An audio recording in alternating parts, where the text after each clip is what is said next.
우리가 지난 시간 사단의 시험을 이기시고 자신의 고향 나사렛으로 돌아오신 예수님을 살펴봤습니다. 그곳에서 예수님은 권세 있는 말씀을 전하시고 또한 앞으로 자신이 하실 일들에 대해 이사야 61장 1, 2절 말씀을 통해 나타내셨습니다. 곧 주의 성령이 내게 임하셨으니 이는 가난한 자에게 복음을 전하게 하시려고 내게 기름을 부으시고 나를 보내사 포로된 자에게 자유를, 눈먼 자에게 다시 보게 함을 전파하며 눌린 자를 자유롭게 하고 주의 은혜의 해를 전파하게 하려 하심이라 말씀하셨습니다. 하지만 예수님의 말씀을 들은 고향 사람들의 반응은 호의적이지 않았습니다. 왜냐하면 그들 중에는 예수님의 성장 배경을 너무나 잘 알고 있었던 사람들이 많았기 때문이었습니다. 비록 말씀에 대한 권세와 놀라움이 있었지만 여전히 그들의 눈에 비친 예수님의 모습은 목수 요셉의 아들로밖에 보이지 않았기 때문이었습니다. 그렇게 그들은 예수님을 배척하였습니다. 배척하였을 뿐만 아니라 죽이고자 동네 밖에 있는 산 낭떠러지까지 끌고가 밀쳐 떨어뜨리려 했습니다. 그렇게 예수님은 고향을 떠나실 수밖에 없었습니다. 오늘 말씀은 그 이후에 예수님께서 어떤 삶을 사셨는가에 대한 말씀입니다.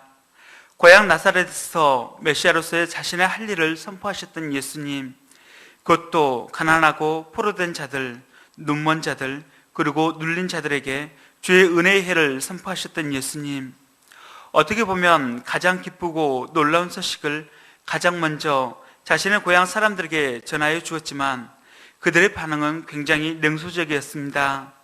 그런 반응 앞에 서게 된 예수님의 심정은 어땠을까요? 의기소침했을까요? 제가 지금은 몸이 이렇지만 초등학교 6학년 때는 달리기를 잘했습니다. 비록 시골 초등학교지만 학교 대표로도 뽑혔습니다. 믿기십니까? 제가 어렸을 때는 광치리처럼 날랬습니다. 제 기억으로는 그때가 모내기가 시작되는 시기로 생각되는데 저는 어찌됐든 학교 대표로 뽑혔기 때문에 어머니도 기뻐하실 줄 알고 가장 먼저 달려가 알려드렸습니다. 그런데 어머니가 딱 한마디 하셨습니다. 힘 빠지게 빨리 달려서 뭐 하려고. 어머니의 반응이 제가 기대했던 것과 너무나 달라 당황했던 기억이 아직도 남아 있습니다. 아마 이것이 대부분의 인간 심리 아닐까 싶습니다. 나는 가장 기쁜 소식을 전해준다고 전해줬는데 부모의 반응이, 친구의 반응이 영 아닌 것입니다. 그럴 때 우리들 대부분은 의기소침해집니다. 하지만 오늘 보게 될 예수님의 모습은 그렇지 않습니다. 고향 사람들에게 배척을 받으셨지만 그분이 하셔야 할 분명한 표대를 향하여 나아가셨습니다. 오늘 요절 말씀인데 우리가 43절 말씀을 다시 한번 읽어보도록 하겠습니다. 43절 말씀입니다. 시작. 예수께서 이르시되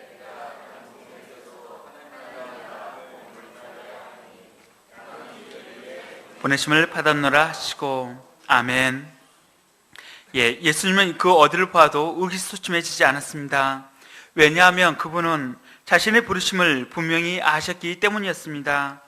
오늘 우리가 이 예수님의 분명한 부르심에 대한 사명과 그 사명을 어떻게 감당해 나가셨는지 살펴보았으면 좋겠습니다. 그래서 우리 역시 주님의 삶을 본받는 자들로서 어떻게 살아가야 하는지 돌아보는 시간이 되어지길 이 시간 소망합니다. 본문을 보시면 예수님께서 고향인 나사렛을 떠나 갈릴리 가버나움으로 돌아오셨습니다. 어떻게 보면 고향 사람들이 예수님을 배척함으로 가버나움은 복받은 도시가 되고 말았습니다. 왜냐하면 예수님은 가버나움을 초기 사역의 구심점으로 삼아 이곳에서 베드로와 안드레, 야고보와 요한, 그리고 마태를 부르시고 사도로 삼으셨기 때문입니다. 그리고 많은 이적을 이곳에서 행하시기도 했습니다. 저는 우리 광주가 가버나움과 같이 복받은 도시가 되어지기를 갈망합니다.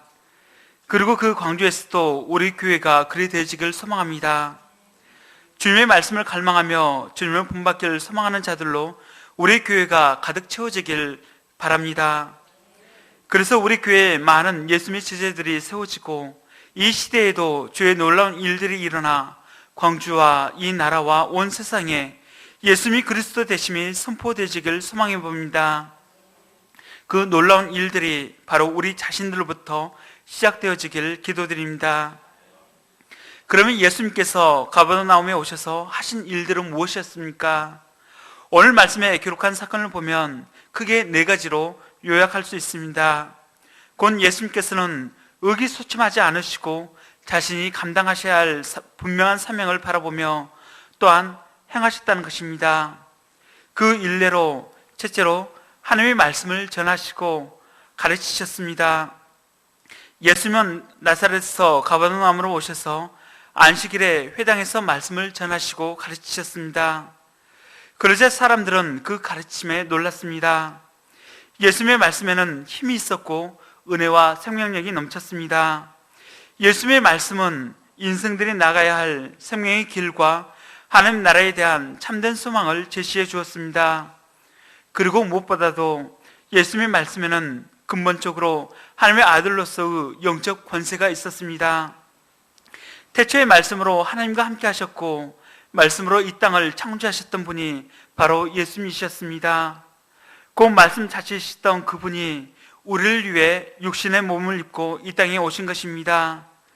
그리고 하나님께서 인류를 구속하시는 방법 역시 말씀에 있으셨습니다. 그래서 말씀이신 예수님이 이 땅에서 가장 우선시하고 중요시 여기신 것이 바로 말씀을 전하신 것이었습니다. 그런데 이 예수님이 그 말씀을 선포하니 이 말씀의 권위에 놀라는 것은 어쩌면 당연하다 할 것입니다. 둘째로 더러운 귀신을 쫓아내셨습니다. 예수님의 권세 있는 말씀과 그 가르침에 많은 사람들이 놀랐습니다. 그러나 예수님의 말씀에 사람들만 놀란 것이 아니었습니다. 33절과 34절을 보십시오. 회당에 더러운 귀신 들린 사람이 이때 주의 말씀이 임하자 크게 소리 질렀습니다. 아, 나사렛 예수여, 우리가 당신과 무슨 상관이 있나이까? 우리를 멸하러 왔나이까? 나는 당신이 누구인 줄 아노니 하나님의 거룩한 자녀이다 라고 소리쳤습니다. 주의 말씀이 임하면 귀신이 알아봅니다. 사람들은 이는 요셉의 아들이 아니냐 하지만 귀신은 예수님이 어떤 분이신지 정확히 알아보고 사람들은 몰라봐도 나는 당신이 누구인 줄 안다며 바로 하나님의 거룩한 자라고 외치는 것입니다. 곧 하나님의 거룩한 자가 바로 예수님이라 고백하고 있는 것입니다. 어찌 보면 귀신이 앞장서 예수님을 하나님의 아들로 증거하는 것처럼 보입니다. 그렇지만 예수님은 귀신의 증거를 전혀 기뻐하지 않았습니다. 오히려 예수님은 더러운 귀신을 꾸짖어 잠잠하고 그 사람에게서 나오라 명하셨습니다. 예수님 귀신에게 하나님의 아들로서 인정받는 것보다 연약하고 부족하지만 우리의 입술을 열어 당신이 나의 구원자 되십니다 라는 고백을 더 듣고 싶어 하십니다. 사랑하는 여러분, 우리가 주님만이 나의 구원자 되십니다 라고 매 순간 고백하시길 바랍니다. 또한 주님만이 당신의 구원자 되십니다 라고 증거하시길 바랍니다. 우리가 다시 한번 고백해 봤으면 좋겠습니다.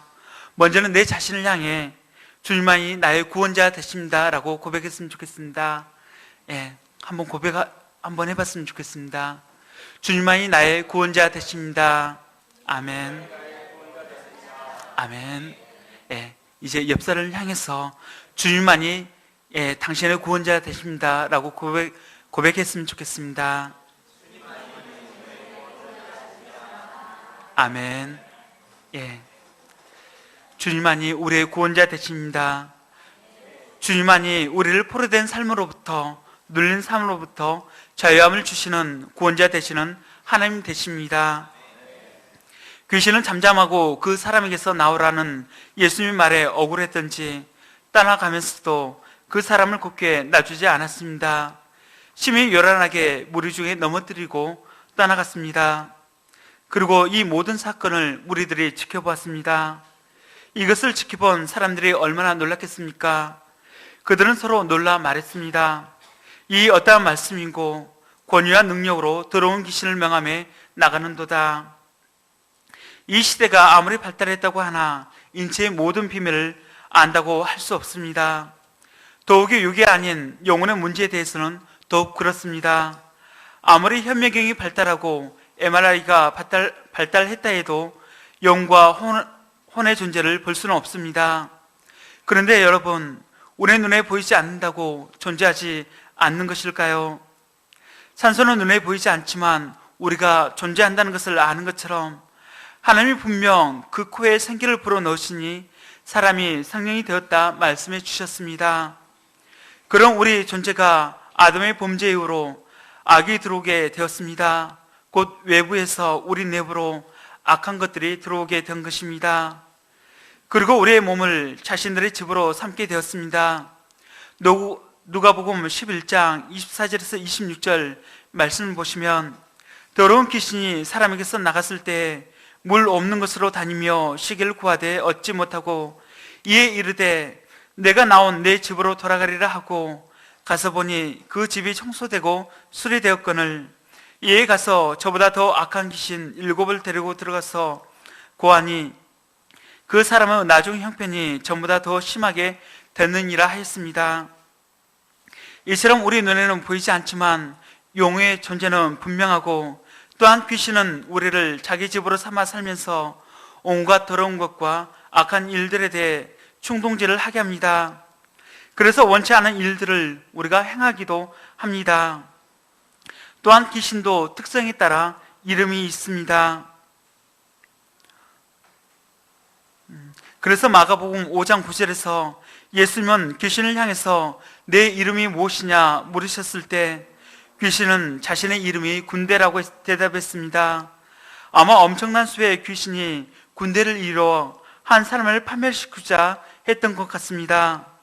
그런데 이처럼 우리가 귀신을 더러운 귀신이라고 하는 것은 사람들을 충동질하여 악하고 더러운 것을 행하게 하기 때문입니다. 귀신은 사람의 생각과 마음을 충동질합니다. 사람이 귀신의 충동을 받아 행동할 때는 이성으로 이해할 수 없는 사악하고 잔인한 행동을 서슴지 않고 행하게 됩니다. 하지만 예수님의 말씀의 권능이 더러운 귀신을 몰아내며 거룩한 삶을 살게 하십니다. 천하의 무엇으로도 사람을 귀신의 세력에서 구할 수는 없지만 예수님은 구원하십니다.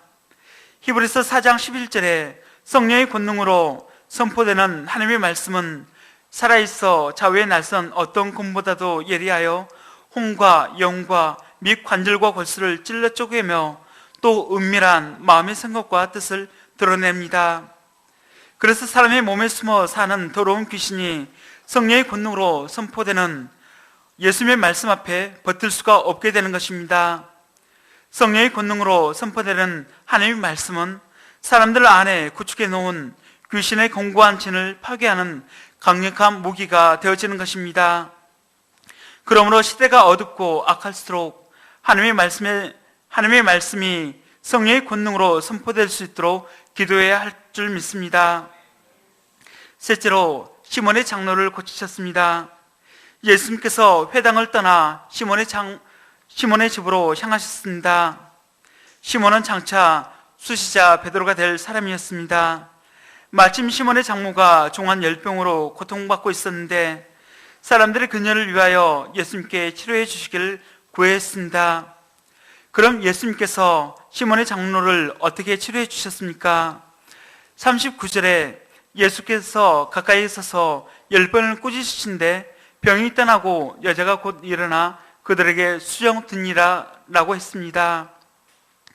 우리는 예수님께서 10병을 꾸짖으셨다고 하신 것을 보면 그 10병이 보통 10병이 아니라 어떤 강력한 세력에 의하여 온몸이 불덩이가 된 중한 병이었던 것을 알 수 있습니다. 이를 제자이면서 의사였던 누가의 시각에서 보았을 때는 그러야 했습니다. 어쩌면 고기잡이는 뒤로하고 예수님을 따라다니는 사이 시몬 때문에 화병이 났는지도 모르겠습니다. 어쨌든 예수님은 시몬이 장모님으로 인하여 믿음이 흔들리거나 시험에 들지 않게 하기 위해서 그의 장모의 열병을 고쳐주셨습니다. 그리고 말씀으로만 열병을 꾸짖으시고 낫게 하신 것이 아니라 마가복음 1장 31절에 보면 예수님은 열병으로 누워있는 시몬의 장로의 손을 잡아 일으켜 주심으로 즉각한 사랑을 나타내셨습니다. 그때 시몬의 장모의 마음에 은혜가 임했습니다. 이제 더 이상 사이 시몬이 쫓아다니는 예수님이 아닌 자신의 예수님으로 바라보게 된 것입니다. 이에 예수님께 큰 은혜를 입은 시몬의 장모는 병석에서 일어나 예수님과 그 일행을 맛있는 음식으로 섬길 수 있게 되었습니다. 시몬의 장모까지도 찾아가서 고쳐주시는 우리 예수님, 그분은 정말 멋지고 섬세하신 분이십니다. 그 예수님이 우리가 믿음의 길을 걷는 데 있어 매일 수 있는 그 모든 것을 풀어주시고 해결해 주십니다. 그래서 우리로 하여금 근심 걱정, 매임이 없이 주님을 섬기게 하십니다. 그렇게 예수님을 믿음으로 사는 우리 모두가 행복한 예수님의 사람들로 살도록 섬세하게 배려해 주시는 멋진 분이라 고백할 수 있는 것입니다. 그럼 여기서 한 가지, 왜 우리의 기도는 때때로 들어주지 않는가 생각이 들기도 하실 것입니다. 왜 우리의 옆집에 누구의 기도는 들어주고 왜 나의 기도는 들어주지 않는가 의문이 생기기도 하실 것입니다. 그런데 그 질문은 제게 하시지 마시고 여러분이 하나님께 하시길 바랍니다. 그리고 그 질문에 대해 하나님이 침묵하신다면 저 역시 알 수가 없습니다. 다만 짐작할 수 있는 건 하나님의 때, 곧 기도 응답의 때가 되지 않았거나 그 기도의 방향이 잘못되었을 거라 짐작할 수는 있습니다. 이는 마치 우리 찬이가 케이크를 자르기 위해 플라스틱 칼이 아닌 위험한 칼을 달라 하는 모습과 같을 것입니다. 아버지는 제 눈에 봤을 때 아직은 칼을 쥘 나이가 아닌 것입니다. 아버지는 그 칼을 주지 않는다고 때를 쓰며 우는 아이의 울음소리보다 아이의 상하지 않음이 더 중요하기 때문입니다. 아이가 운다고 모든 것을 들어줄 수 없다는 것입니다. 하나님 앞에 우리의 모두는 어린 아이와 같습니다. 하나님은 내 생각이 너의 생각과 다르며 내 길은 너의 길과 다름이니라 하셨으며 이는 하늘이 땅보다 높음 같이 내 길은 너의 길보다 높으며 내 생각은 너의 생각보다 높음이라 하신 말씀에서 같이 우리는 하나님의 깊은 뜻을 예단할 수 없는 자들입니다. 그렇게 우리의 기도에 응답이 없다 실망하지 마시고 우리가 오늘 또 하나님 앞에 살아가는지 돌아보는 게 더 중요하다 할 것입니다. 결코 주님은 우리가 당신을 믿고 따르는 그 모든 앞길에 장애물을 더 높이 쌓아놓지 않으십니다. 오히려 베드로가 주님의 제자로 근심 없이 따를 수 있도록 장모의 열병을 내려주시는 분이 바로 우리 주님 되십니다. 오늘도 우리 삶 가운데 함께 하시며 그 길을 열어가시는 주님을 의심치 말고 그 믿음의 길 위에 서서 하나님을 바라보시기를 소망합니다. 넷째로 예수님께서 온갖 병자를 고치셨습니다. 40절에 우리 40절 말씀 한번 읽어보도록 하겠습니다. 시작. 해질 무렵에 사람들이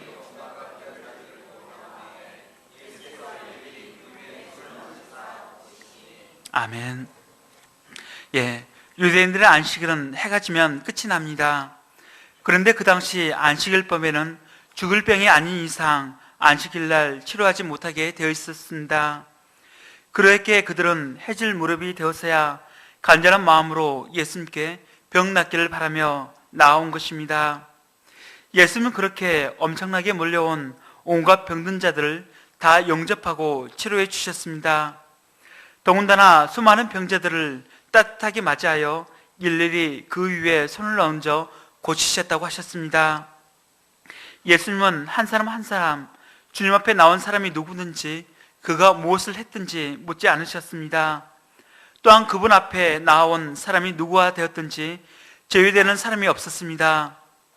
예수님은 어디가 아픈지 물으시고 병든 자들의 환부를 어루만지시며 고쳐주셨습니다. 예수님은 질병으로 고통하는 사람들을 불쌍히 여기시며 애정을 가지고 돌봐주셨습니다. 그렇게 예수님은 그가 어떤 병에 걸렸든지 중한 병이든 가벼운 질병이든 자신 앞에 치유를 바라며 나온 온갖 병자들을 다 고쳐주셨습니다. 마태복음 4장 23, 24절을 보면 더 구체적으로 나오는데 예수님께서 모든 병든 자와 모든 약한 자들과 모든 앓는 자들과 각종 병에 걸려서 고통당하는 자들을 고쳐주셨다고 했습니다. 그들 중에는 귀신 들린 자, 간질하는 자, 중풍병자들도 있었습니다. 예수님은 각종 질병으로 고통당하는 온갖 병자들을 다 고쳐주셨습니다. 그분 앞에 고침받지 못한 질병은 없었습니다. 이 온전한 치료자 되시는 분이 바로 우리 예수님 되십니다. 그렇게 우리가 치료자 되시는 예수님을 기대할 때 어떤 병은 고쳐주시고 어떤 병은 고쳐주시지 않는다 판단하지 마시길 바랍니다. 예전 나경일 목사님이 간증했듯 예수님께는 불치병인 암도 감기에 지나지 않는다고 했습니다. 이 예수님을 바라보시길 바랍니다. 이 예수님께서 우리를 위해 마태복음 8장 17절에 우리의 연약한 것을 친히 담당하시고 병을 짊어지셨도다 하셨습니다. 그렇습니다. 예수님은 우리의 질병을 친히 짊어지시고 채찍에 맞으시며 십자가에 못 박히셨습니다. 이를 위해 이 땅에 오셨습니다. 그러므로 우리의 질병을 짊어지신 예수님께 나아갈 때 온갖 병든 것을 능히 고쳐주십니다. 저는 이 예수님을 갈망합니다. 그래서 예수님이 함께하는 우리 교회 가운데 다시 아픔이 없는 건강한 교회가 되어지길 소망합니다. 또한 그 교회 공동체 안에 있는 우리 모든 성도님들의 삶 역시 그리 되어지길 소망합니다. 우리에게 아픔이 있습니까? 아직도 우리의 상처나 아픔을 싸매둔 채 감추어둔 게 있습니까? 우리를 위해 우리의 좋은 목자 되신 예수님을 바라보시길 바랍니다. 우리의 연약한 것을 친히 담당하시고 병을 짊어지시다 하셨던 그 주님이 오늘도 우리를 위해 성부 하나님 우편에 앉아서 중보하고 계신 줄 믿습니다. 또한 모든 예수님의 사람들은 병든 사람들을 위해 손을 얹어 기도해야 할 줄 믿습니다.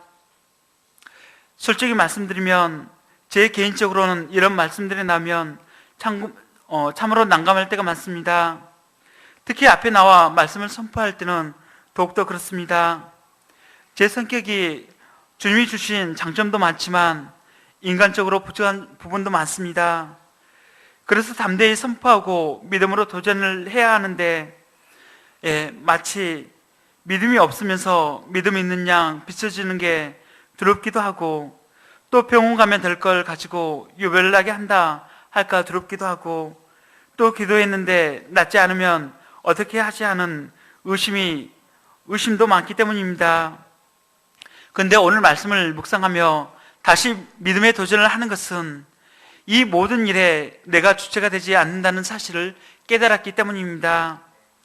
저뿐만이 아니라 우리 모두는 치유에 대한 부분에 있어서 우리가 할 수 있는 것은 별로 없다 생각합니다. 즉 나와 우리가 기도를 해서 그 사람을 낫게 하는 데 목적이 있는 게 아니라 나와 우리의 기도를 하나님께 올려드리고 그 하나님께서 치유하시는데 우리의 목적이 있어야 한다는 것입니다. 그렇기 때문에 우리가 주체가 아닌 하나님, 그 일을 행하시는 치유의 능력자 되시는 성령 하나님께 있음을 인정해야 된다는 것입니다. 그리고 그 아래에서 우리는 성령 하나님이 역사하실 수 있도록 우리에게 주어진 일들, 곧 병든 자들에게 손을 얹고 기도해야 된다는 것입니다. 예전 이에 대해 아브라함 목사님은 우리에게 주어진 의무를 방치해서는 안 된다고 말씀하셨습니다. 그렇습니다. 이는 우리에게 주어진 의무이자 특권인 것입니다. 곧 우리를 통해 하나님이 역사하시기에 그렇습니다. 그렇게 우리에게 주어진 의무를 방치하지 마시길 바랍니다. 결코 우리가 갖고 있는 능력에 주목하지 마시고 우리에게 주어진 자리에 주목하시길 바랍니다. 우리 모두는 주님의 자녀일 뿐 아니라 주님을 닮아가는 주의 제자들입니다. 주님이 하셨고 또한 주님이 병든 자에게 손을 얹으라 하시면 그대로 하는 게 제자의 모습 아닐까 싶습니다. 두세 사람이 주의 이름으로 모이는 곳에 주님도 함께 하시겠다 약속하셨듯 그 믿음의 도전을 행하시는 여러분이 되시길 소망합니다. 나사렛을 떠나 가버나움에 도착하신 예수님은 이처럼 쉼없이 바쁘셨습니다. 그러나 그러한 예수님에게도 하나님 앞에 홀로 머물러 있는 시간이 필요했습니다. 42절을 보십시오. 날이 밝자 예수님께서 한적한 곳을 찾아 나가셨습니다. 이에 대해 마가복음에서는 한적한 곳에 가서 기도하셨다고 기록하고 있습니다. 예수님은 전날 많은 일을 하셨으므로 몹시 피곤하셨습니다. 그럼에도 불구하고 예수님은 이른 새벽에 일어나셔서 한적한 곳에 가서 기도하셨습니다. 이처럼 예수님은 하루 일을 시작하기 전 먼저 한적한 곳에서 말씀을 통해 하나님의 음성을 듣고 기도하심으로 영적 방향을 잡으셨던 것입니다. 그런데 예수님이 한적한 곳에 가셔서 기도하셨을 때 무리들이 예수님을 찾다가 만났습니다. 그들은 예수님이 자기들에게서 떠나시지 못하도록 만류했습니다. 그들은 예수님이 그들 속에 머물면서 그들에게 더욱더 많은 은혜와 축복을 내려주기를 원했습니다. 하지만 예수님은 이런 그들에게 무엇이라 말씀하셨습니까? 우리 다시 한번 43절 말씀을 읽어보도록 하겠습니다. 시작. 예수께서 이르시되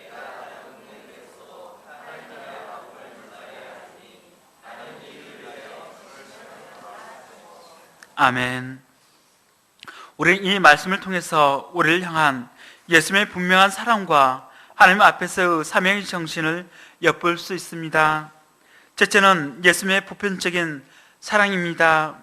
예수님은 가버나움 동네 사람들뿐만 아니라 갈릴리 모든 동네 사람들에게 은혜와 사랑을 나누어주고자 하셨습니다.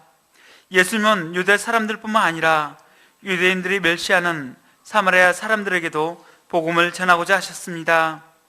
예수님은 온 세상 만민을 사랑하시기 때문에 제자들에게 너는 온 천하에 다니며 만민에게 복음을 전파하라고 명하셨습니다.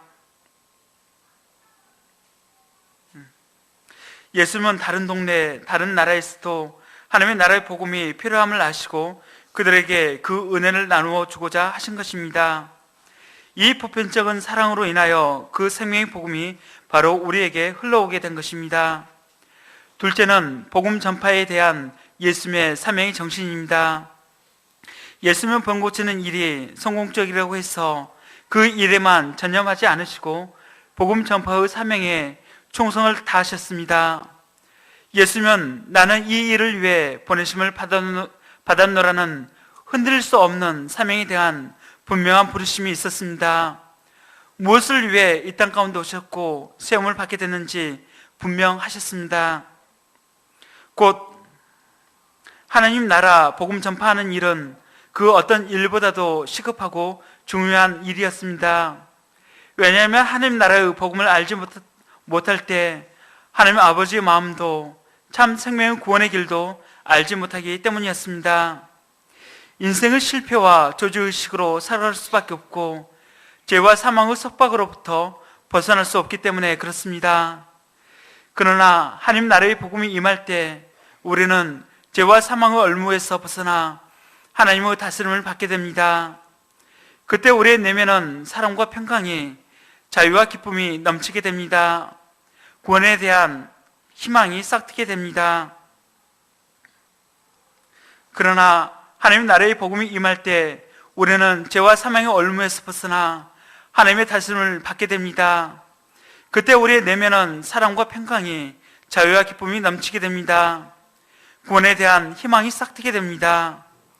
예수님은 바로 이 생명의 복음을 전하기 위해 오셨습니다.